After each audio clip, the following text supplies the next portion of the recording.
تو ایک بندے نے مجھ سے یہ سوال کیا کہ عام طور پہ یہ بحث ہوتی ہے کہ اسلام تلوار سے پھیلا ہے یا اسلام محبت سے پھیلا ہے. میں نے کہا یہ سوال اپنے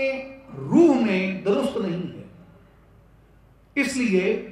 کہ آپ جب کہتے ہیں کہ اسلام تلوار سے پھیلا یا محبت سے پھیلا، آپ کا نقطہ نظر یہ ہے کہ محبت میں اور تلوار میں کوئی تصادم ہے، کوئی تضاد ہے، کوئی ٹکراؤ ہے. ہر چیز کی اپنی ضرورت ہوتی ہے. یاد رکھیں میرے بھائیوں اور بزرگوں، اللہ نے جس کے سینے میں ایمان کی دولت رکھی اور اسے کوئی ہنر بھی عطا کیا،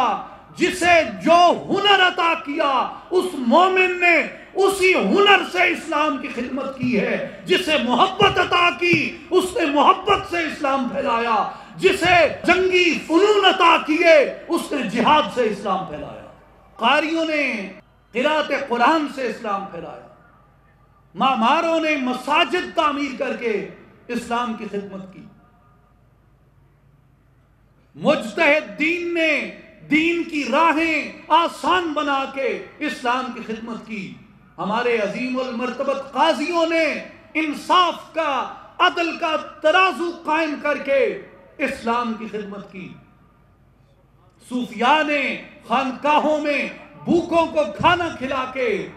روتوں کے آنسو پوچھ کے اسلام کی خدمت کی، واعظوں نے واعظ کر کے، خطباء نے خطبے دے کے اسلام کی خدمت کی، متکلمین نے عقلی، علمی، منطقی دلائل دے کے اسلام کی خدمت کی، اور مجاہدین اسلام نے گھوڑوں کی پشت پہ بیٹھ کے دین کی، ملت کی اپنی قوت بازو سے حفاظت کر کے اسلام کی خدمت کی. اللہ نے جسے جو ہنر دیا تھا اس نے اپنے ہنر سے اسلام کو پھیلایا. جہاں ضرورت پڑی مجاہدین صوفی بن گئے، اور جہاں ضرورت پڑی صوفیاء مجاہدین بن گئے.